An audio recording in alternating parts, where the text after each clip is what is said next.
السلام علیکم۔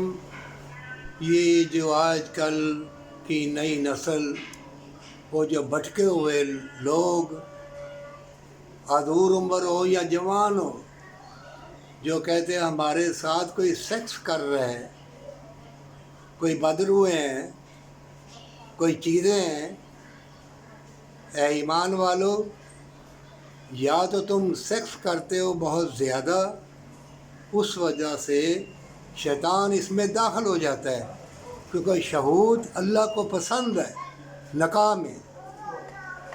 اس سے بغیر اگر کرو گے تو پھر شیطان تو اپنا کام کرے گا، چیزیں تمہارے اوپر کوئی چمٹتی نہیں ہے، نہ کوئی جنات نہ کوئی بلائیں۔ یہ تمہاری ذہنی کمزوری ہے، جس وجہ سے یہ شیطان برے خیالاتوں میں یہ چھلانگ مار کے آ جاتا ہے۔ حرص کرو گے تو شیطان تو آئے گا نا۔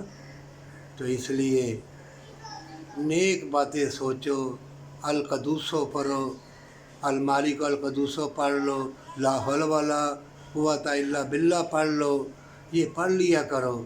اور کوئی گھر میں آئے تو بسم اللہ الرحمن الرحیم پڑھ لیا، تاکہ شیطان کے ساتھ جو شیطانی اولاد آتی ہے وہ پیچھے رہ جائے گی۔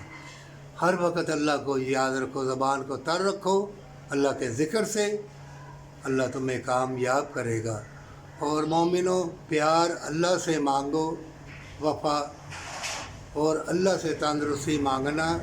ایسے موسم، چبھنے والی ہوائیں، چبھنے والی گرمیاں، سردیاں، ہر موسم ہر چیز تمہیں چبھے گی، کاٹے گی، ہر چیز تمہیں ستائے گی کہ تمہارے دل میں اللہ کی یاد نہیں ہے، تمہارا یقین کامل نہیں ہے، تمہارا ایمان مضبوط نہیں ہے۔ یہ فتنوں کا دور ہے، یہاں بچنا بڑا مشکل ہے۔ وہی بچے گا جو اپنا اللہ کے سپرد کرے گا، پر سچی توبہ